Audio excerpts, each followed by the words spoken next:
गुहागर शहर उबाठा शिवसेनेच्या निवेदनाला यश, मुख्य रस्त्याच्या डांबरीकरणाला सुरुवात. गुहागर शहरातील मुख्य रस्त्याची झालेली दुरवस्था, खड्ड्यांमुळे नागरिकांना होत असलेला त्रास आणि वाढत असलेल्या अपघातांच्या पार्श्वभूमीवर शिवसेना उद्धव बाळासाहेब ठाकरे पक्ष गुहागर शहरच्या वतीने सार्वजनिक बांधकाम विभागाला PWD निवेदन देण्यात आले होते.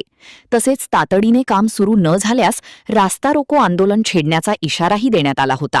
या निवेदनाची गंभीर दखल घेत अखेर गुहागर शहरातील मुख्य रस्त्याच्या डांबरीकरणाच्या कामाला सुरुवात करण्यात आली आहे. त्यामुळे नागरिकांमध्ये समाधानाचे वातावरण निर्माण झाले असून उबाठा शिवसेनेच्या पाठपुराव्याला यश मिळाल्याची भावना व्यक्त होत आहे. गेल्या अनेक दिवसांपासून रस्त्यावर मोठमोठे खड्डे पडले होते.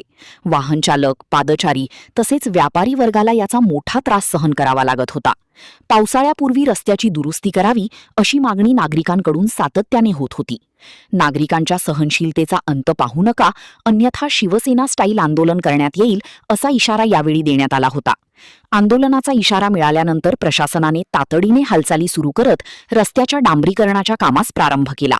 काम सुरू झाल्यानंतर स्थानिक नागरिकांनी समाधान व्यक्त करत उबाठा शिवसेनेच्या पदाधिकाऱ्यांचे आभार मानले.